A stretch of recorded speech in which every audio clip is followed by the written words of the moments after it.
యేసే పరిష్కారము అనుదిన Bible study కార్యక్రమం ప్రేక్షకులందరికీ యేసుక్రీస్తు వారి మహిమగల నామమున వందనాలు.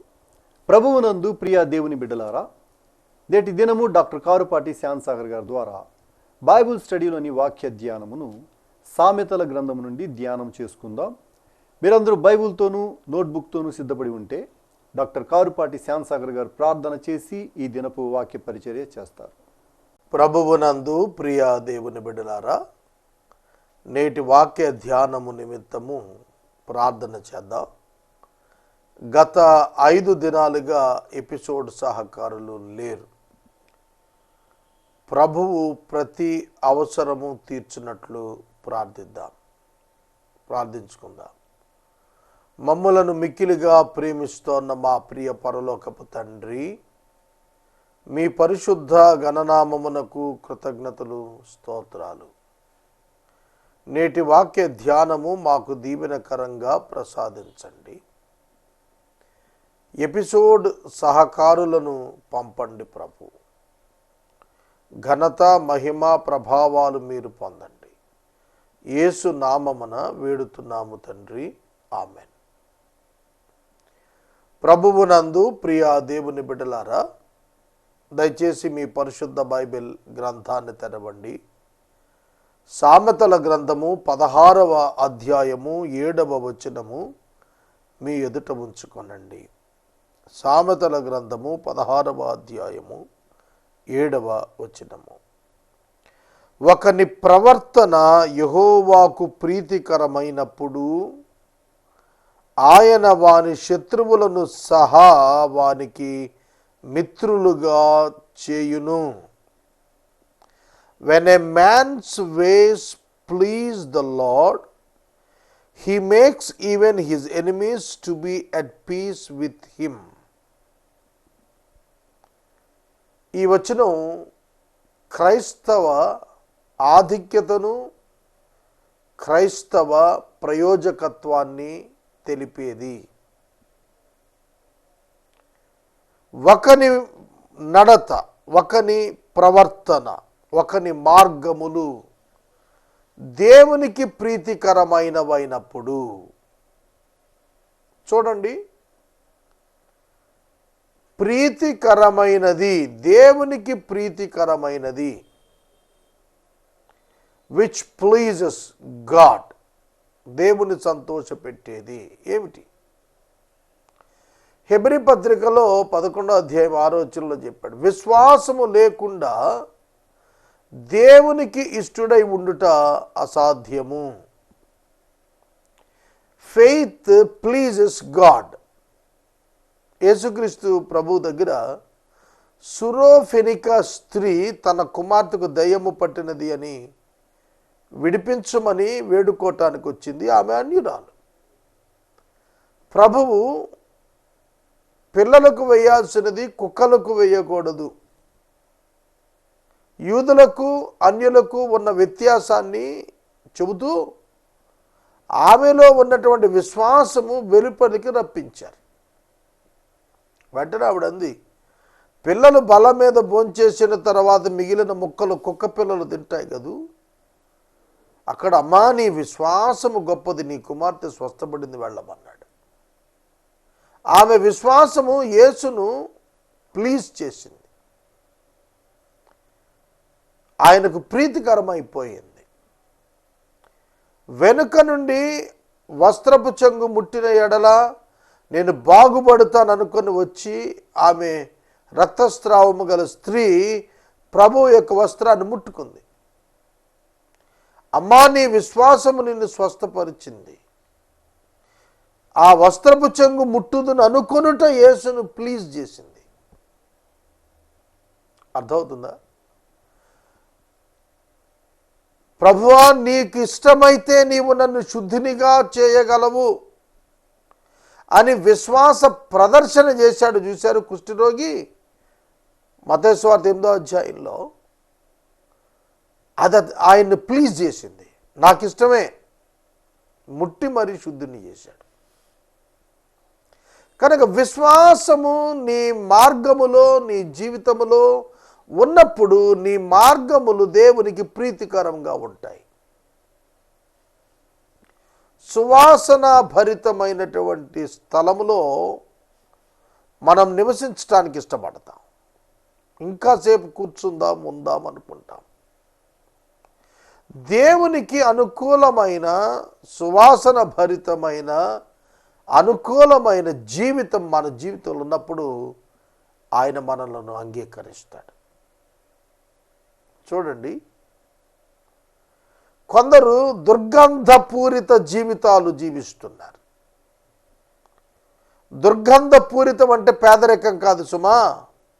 దుర్గంధపూరిత జీవితం అంటే చెడ్డ వ్యసనాలతో నిండిన బ్రతుకు, మురికి బ్రతుకు, మురికి జీవితం, అపవిత్ర జీవితం, అసత్య జీవితం, అక్రమ జీవితం. ఇది దేవునికి ఇష్టమైంది కాదు. ఈ విధానం దేవునికి ఇష్టమైంది కాదు. ప్రేమ, నీతి, న్యాయం, జాలి, కనికరం, దయ ఇవి దేవునికి ఇష్టమైనటువంటి విధానాలు. ఎవరు వీటి యందు నడుస్తారో వారి శత్రువులు సహితము సమాధానానికి వస్తారు. విశ్వాసం ఉంచిన వాడు దేవుని క్షమాపణ అర్థం చేసుకోగలుగుతాడు. ఇస్సాకు అబీమెలెకు అను గెరారు రాజును అతడు దీవించి పంపించాడు, నిబంధన ఇచ్చి పంపించాడు. కారణం, శత్రువైనప్పటికీ తన యొద్దకు వచ్చి సమాధాన పడటానికి ఇష్టపడ్డాడు. ఒకప్పుడు ఆధిక్యతలో ఉన్న అబీమెలెకు ఇస్సాకును లోయలోనికి పంపించేశాడు, రాజ్యంలో ఉండకుండా. ఆదికాండం 26వ అధ్యాయం చదివితే ఈ వృత్తాంతం కనిపిస్తుంది. దేవుడు ఇస్సాకును దీవించాడు. ఇస్సాకు క్రమంగా అభివృద్ధి చెందాడు. ఇస్సాకునకు బావులు లభించాయి. వ్యవసాయం వృద్ధి అయింది. అభివృద్ధిలోకి వచ్చాడు. బలాఢ్యుడయ్యాడు. అబీమెలెకు మీద పగ తీర్చుకోవచ్చు, కానీ అలా చేయలేదు. అబీమెలెకు ఫీకోలును తీసుకుని, సేనాని తీసుకుని, స్నేహితుని తీసుకుని సమాధానం కోరి వచ్చాడు. దేవుని ఎదుట ఇస్సాకు ప్రవర్తన ప్రీతికరమైనది. ఏలయనగా దేవుడు చెప్పగా ఆ దేశములో విత్తనము వేశాడు. కరువు వచ్చినప్పటికీ అదే దేశములో ఇస్సాకు దేవుని మాట పైన ఆధారపడి నిలబడ్డాడు. అది దేవునికి ఇష్టమైంది. అది దేవునికి ఇష్టమైంది. పరిస్థితులను జయించి దేవుని కొరకు నిలిచే అనుభవం ఉన్నదే, అది దేవునికి ప్రీతికరమైనది. అబీమెలెకు అనే శత్రువును ఇస్సాకునకు సమాధాన పడేవానిగా చేశాడు. ఒకరి ప్రవర్తన దేవుని దృష్టికి విలువైనదిగా అన్నప్పుడు అబీగయీలు అనేటువంటి స్త్రీ దావీదు నాబాలును చంపుటకు బయలుదేరాడని తెలిసినప్పుడు తన భర్త అయిన నాబాలును రక్షించటానికి ఆమె బయలుదేరి దావీదు వద్దకు వచ్చిన విధానం, మొదటగా పనివానితో ఆహార పదార్థాలు పంపించిన విధానం, ఆమె దావీదు వద్ద సాగిలపడిన విధానం ప్రీతికరమైనది. ప్రీతికరమైనటువంటి జీవితము అబీగయీలను ఒక తెలివిగల స్త్రీ చేసింది. ఆ కారణం చేత శత్రుత్వంలో ఉన్న దావీదు ఆమెకు మిత్రుడిగా మారాడు. సోదరుడా, సోదరి, క్రైస్తవునికి అతని తీరును అర్థం చేసుకొని వాళ్ళు మొదట శత్రువులుగా మారుతారు. ఆ తరువాత వారి ప్రవర్తనను బట్టి మిత్రులుగా మారిపోతుంటారు. ఇది చాలా చక్కటి ఉదాహరణ. బైబిల్ గ్రంథం అంతా కూడా చెబుతోంది. ఇది క్రీస్తుకు విరోధులుగా ఉన్నటువంటి వారు ఆయన మరణము అనంతరం ఆయనకు దేవునికి ప్రీతికరమైన శిలువను ఆయన నిర్వర్తించిన తరువాత ఆయన వెనుక మనుషులు వెళ్ళటం ప్రారంభించారు. ఆయనను తృణీకరించిన యెరూషలేములోనే పెంతెకొస్తు పండుగ దినమున ఆయనను స్వీకరించడానికి 3,000 మంది వచ్చారు ఒక్క ప్రసంగంలో. కనుక మన జీవితాలు అర్థం చేసుకుందాం. చేంజ్ అవర్ వేస్.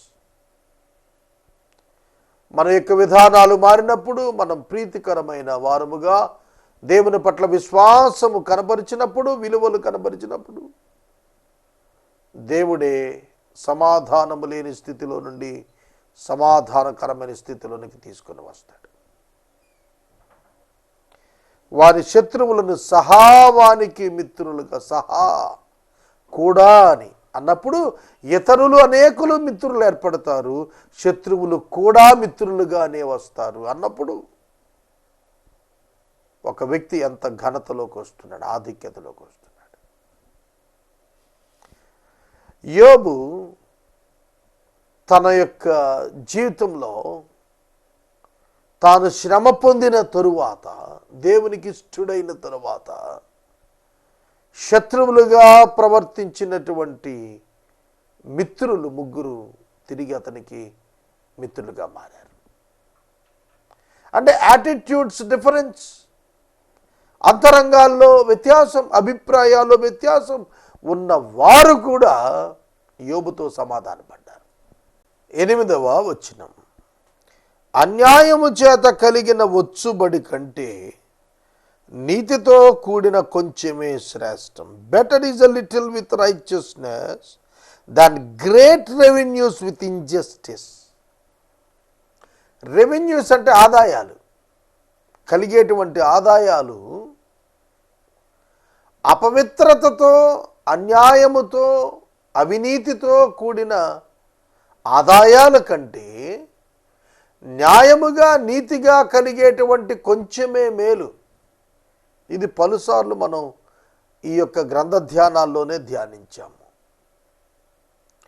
నీవు ఎంత ఆదాయం కలిగి ఉన్నావు అనేది ముఖ్యం కాదు, ఎటువంటి విధానములో ఆదాయాన్ని కలుగున్నావు అనేదే ముఖ్యం. ఎంత స్వల్ప ఆదాయము ఉన్నది అనేది ముఖ్యం కాదు, ఎటువంటి విధానములో నీవు ఆ ఆదాయాన్ని రప్పించుకుంటున్నావు అనేది ముఖ్యం.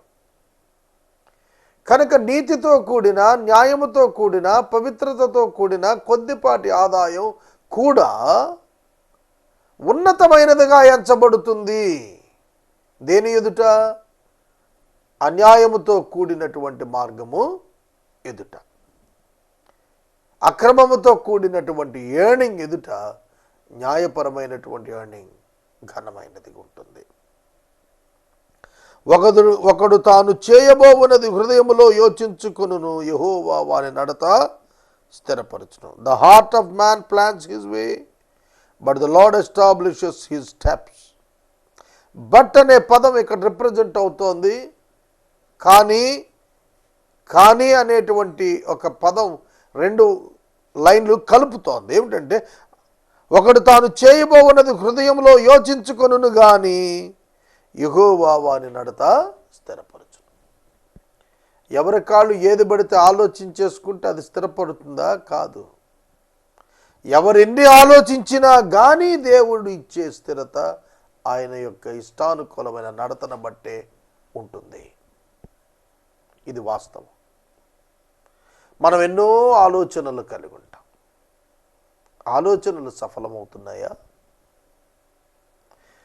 లోకపరమైన ఆలోచనలు, దైవ వ్యతిరేక ఆలోచనలు విశ్వాసులు చేస్తే చిన్న భారమైన అధిక భారంగా మారిపోతుంది వాళ్లకు. దేవునికి అనుకూలమైన ఆలోచనలు చేసినప్పుడు కలిగిన అధిక భారం కూడా అల్పమైనదిగా సులువైనదిగా మారిపోతుంది. ఇక అది భారంగానే ఉండదు, ఆహ్లాదంగా మారిపోతుంది. ఇది నా వ్యక్తిగత జీవితంలో నేను చూశాను. 1995 సంవత్సరంలో పరిచర్య కొరకు వెళ్ళాలనేటువంటి ఆకాంక్షలో ఒక 4-వీలర్ నేను టెలికాం డిపార్ట్మెంట్ నుంచి ఆక్షన్లో పాడాను. దాని వలన 5 సంవత్సరాల వేదన అనుభవించాను. ఆ వాహనాన్ని వదిలించుకోవటానికి కానీ రిపేర్స్కి కానీ. అప్పట్లో నేను గతంలో చెప్పాను కూడా, వేల రూపాయలు, ఆ రోజుల్లో 45,000 పెట్టి ఆక్షన్ పాడాను, 30,000 పెట్టి రిపేర్ చేయించాను. జరిగిన సేవ కొంచెమే, కానీ విస్తారమైన భారంగా అది నాకు మారింది. దాన్ని మరలా రిపేర్స్ కొరకు రిటైర్డ్ లైఫ్లో వచ్చిన డబ్బు కూడా నా తండ్రి నాకు ఇచ్చాడు. అందులో దాన్ని బాగు చేయించాను, తిప్పలేకపోయాను. మినిస్ట్రీలో వాడుకోవటానికి మినిస్ట్రీ లేని పరిస్థితి వచ్చింది. దాన్ని పేపర్స్ ఒక చోట స్టక్ అయిపోయాయి. ఆఖరికి ఒక పెద్ద అధికారి సహాయం చేశారు, బయటపడ్డాను. మళ్ళా అదే పరిస్థితి. 5 సంవత్సరాలు నా సొంత ప్రణాళికంటే చెబుతున్నాను, నా సొంత ప్రణాళికంటే చెబుతున్నాను. మన ఆలోచనలు పరిచర్యలో పనిచేయవు. అది వదిలిపోయే వరకు కూడా నేను చాలా స్ట్రగుల్ అయ్యాను దాంతో. ఇవాళ ఎన్ని వాహనాలు మినిస్ట్రీలో పనిచేస్తున్నాయి, ఎన్నడూ అవి భారంగా లేవు. ఎందుకంటే దేవుడు ఉద్దేశించినవి మనకు భారంగా ఉండవు, ఆహ్లాదకరంగా కొనసాగిపోతాయి. నా వ్యక్తిగత జీవితంలో నేను చూశాను, ఈ వ్యత్యాసాన్ని చూశాను. దేవునికి అనుకూలంగా ఉన్నామా, దేవునికి ప్రీతికరంగా ఉన్నామా, దేవుని చిత్తానుకూలమైన ఆలోచనలు చేస్తున్నామా, అవి స్థిరపడటం గమనించాను నేను, అవి స్థిరపడటం గమనించాను. ప్రియమైన దేవుని బిడ్డలారా, పరిచర్యలో సైతం మానవ తలంపులు భారాన్నే కలిగిస్తాయి, ఆహ్లాదాన్ని కలిగించలేవు. పరిచర్యలో దైవ చిత్తం ఆహ్లాదాన్ని కలిగిస్తుంది. భౌతిక పరిస్థితులు వ్యతిరేక్తంగా ఉన్న ఆహ్లాదమే దొరుకుతుంది, ఆనందమే దొరుకుతుంది, సంతోషమే కలుగుతుంది. పరిస్థితులు అనుకూలంగా ఉన్నప్పటికీ కూడా దైవ చిత్తం కానటువంటి ప్రణాళికలు భయాన్ని, ఆందోళనే మిగులుస్తాయి. తర్వాత వచ్చిన దేవోక్తి పలుకుట రాజవశం, న్యాయము విధించుట యందు అతని మాట న్యాయము తప్పదు. An oracle is on the lips of a king, his mouth does not sin in judgment. దేవోక్తి పలుకు రాజు న్యాయము విధించినప్పుడు న్యాయము తప్పడు. న్యాయము రాజు తప్పకపోతే రాజు ప్రకటన న్యాయం తప్పదు. చూడండి, ఇక్కడ సొలొమోను తనను గూర్చి రాస్తున్న మాట, దేవోక్తి పలుకుట రాజవశం, న్యాయం విధించుట అతని మాట న్యాయం తప్పదు.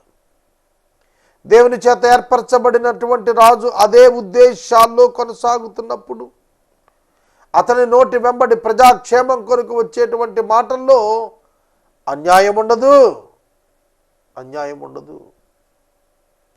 ఇవాళ మనల్ని పరిపాలిస్తున్న వారి నోట మాట ఏ విధంగా ఉంటుంది? తప్పుతోందా? తప్పటం లేదా? అలాగను పరిశీలన చేసుకోవాలి. ప్రజలను పరిపాలించడం అనేది చిన్న విషయం కాదు. గాడ్ గివెన్ రెస్పాన్సిబిలిటీ, దేవుడిచ్చిన బాధ్యత అది. కనుక దైవ చిత్తంలోనే పరిపాలన సాగాలి, దైవ విధానంలో పరిపాలన చేయగలగాలి, అప్పుడే ప్రజలకు క్షేమం. కాబట్టి దేవోక్తి పలుకుట రాజుకు వశం, న్యాయం విధించుట యందు అతని మాట తప్పిపోదు, న్యాయం తప్పదు. న్యాయం తప్పే మాటలు మాట్లాడేవాడు సింహాసనానికి పనికిరాడు, రాజరికానికి పనికిరాడు, పరిపాలనకు పనికిరాడు. అబ్షాలోము కొట్టివేయబడ్డాడు, కారణము ప్రజలకు అతడు పనికిరాడు. ప్రజలను దేవుని యొద్దకు నడిపించేటువంటి వాడిగా ఉండాలి రాజు, ప్రజలను నీతి యొద్దకు నడిపేవాడుగా ఉండాలి, ప్రజలను ధర్మం వైపు నడిపేవాడుగా ఉండాలి. అలాంటి వాడే పరిపాలనకు అర్హుడు. అతడే అన్యాయం చేస్తే ఇంకెవరికి చెప్పాలి? ఇక దేవుడు అల్టిమేట్గా జోక్యం కలిగించుకుని వాడిని తీసేయాలి. తర్వాత వచ్చిన న్యాయమైన త్రాసు, తునికరాళ్ళు, యెహోవా యొక్క ఏర్పాట్లు, సంచులను గుండ్లన్నీ ఆయన నియమించిన. ఇది కూడా మనం గతంలో ధ్యానించాం. A just balance and the scales are the Lord's, all the weights in the bag are his work. యెహోవా యొక్క ఏర్పాటు, న్యాయము. దేవుడు న్యాయం తప్పి పనిచేయడు కనుక తూనిక రాళ్ళు న్యాయంగా ఉండాలి అని అన్నాడు. అంటే నీవు కొలిచే విధానాలు ఉన్నాయే అవి న్యాయంగా ఉండాలి. తూనికేసినప్పుడు ఏం తెలుస్తుంది, ఏది ఖచ్చితంగా వెయిటో తెలుస్తుంది. అలాగే నీ ఆలోచనలు సమంగా ఉండాలి, బ్యాలెన్స్డ్గా ఉండాలి. అది రాజుల దుష్టక్రియలు చేయుట హేయమైనది, నీతి వల్ల సింహాసనం స్థిరపరచబడును. రాజులు దుష్టక్రియలు చేయుట హేయము. పరిపాలకులే చట్టాన్ని వ్యతిరేకిస్తే అది హేయం. చూడండి, అధికారములో ఉన్నటువంటి వ్యక్తులను చట్టం శిక్షిస్తోంది. ఇది నాను కూడా మనం చూస్తున్నాం. తమిళనాడు ముఖ్యమంత్రి గారి మీద కర్ణాటక కోర్టులో వచ్చిన తీర్పు ఆశ్చర్యానికి గురి చేసిన భారతదేశం అంతా కూడా. అలాగున ఒక వ్యక్తి తన యొక్క కాన్స్టిట్యూషన్ బ్రేక్ చేస్తే అది అంతకంటే హేయమే ఉంటుంది. కంచె చేను వేసేసినట్టు కదా.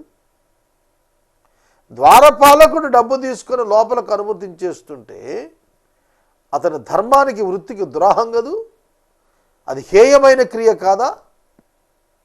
లంచం తీసుకుని కానిదాన్ని చేసేస్తుంటే అధికారి, అది అతని ఉద్యోగానికి ద్రోహం కదూ. దుష్టక్రియలు అంటే అవే. రాజులు దుష్టక్రియలు చేయటం హేయము. కాపాడవలసిన పోలీసు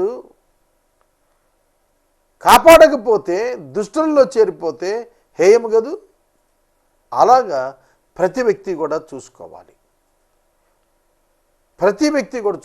తానేమైనా దుష్ట కార్యాల్లో ఉండిపోతున్నాడా? ఈనాడు చాలామంది దుష్ట కార్యాల్లో కొనసాగిపోతున్నారు. అబద్ధంలో, అసత్యంలో, అపవిత్రతలో కొనసాగిపోతున్నారు. దేవుడు వారిని శిక్షిస్తాడు. నీతి వలన సింహాసనం స్థిరపరచబడుతుంది. నీతి వలన ఒక వ్యక్తి నీతిమంతుడని తెలిస్తే, ఆ పరిపాలకుడు నీతిమంతుడని తెలిస్తే, ఆ పరిపాలకుడిని ప్రజలన్నడూ పోగొట్టుకోరు. ఒక పరిపాలకుడు నీతి తప్పినప్పుడే అతని పదవి పోతుంది. నీతిని కొనసాగించినంత కాలం అతని పదవికి డోకాలేదు. మీరంటోంది ఈ కాలానికి సంబంధించింది కాదండి అని అనకండి.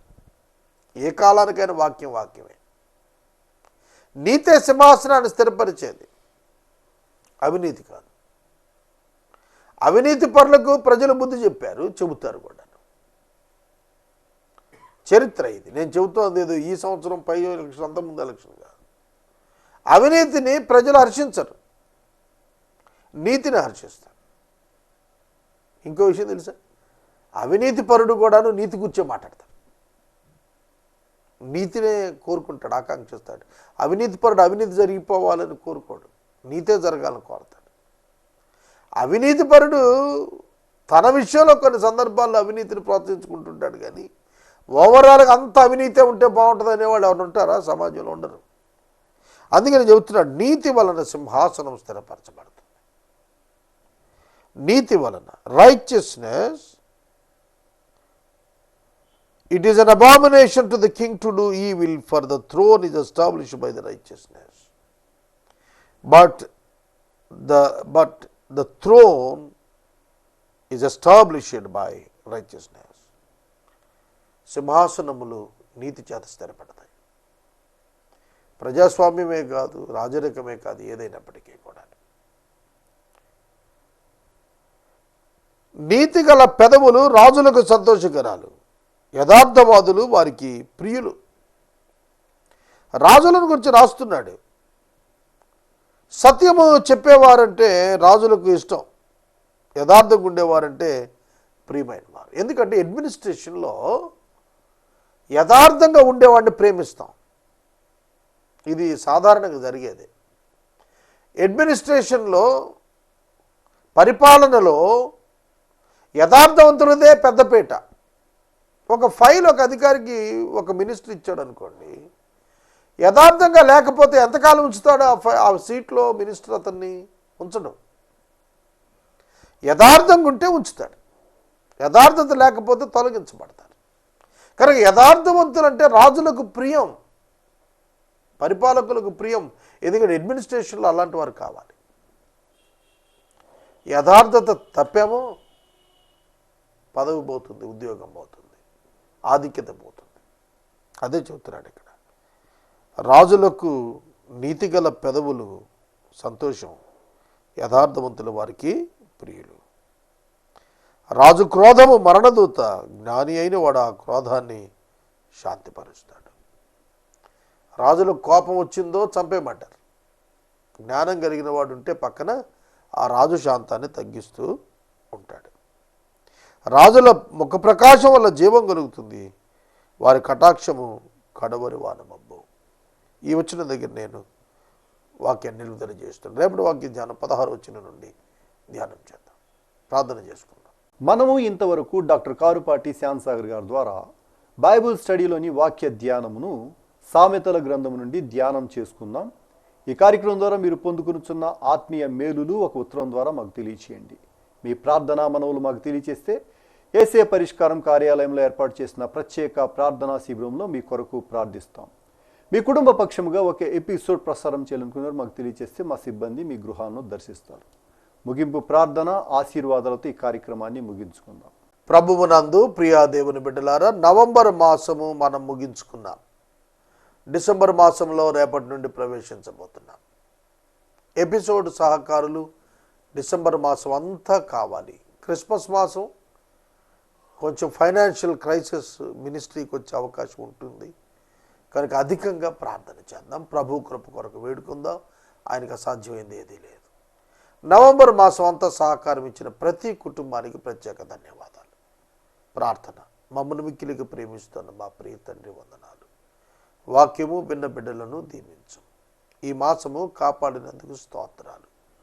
ఘనత మహిమ ప్రభావాలు మీకు అర్పిస్తూ యేసు నామమున వేడుచున్నాం తండ్రి, ఆమేన్. తండ్రి అయిన దేవుని ప్రేమ, కుమారుడిని యేసయ్య కృప, పరిశుద్ధాత్మని అన్యోన్య సహవాసం సదాకాలం మనందరికీ తోడైండును గాక.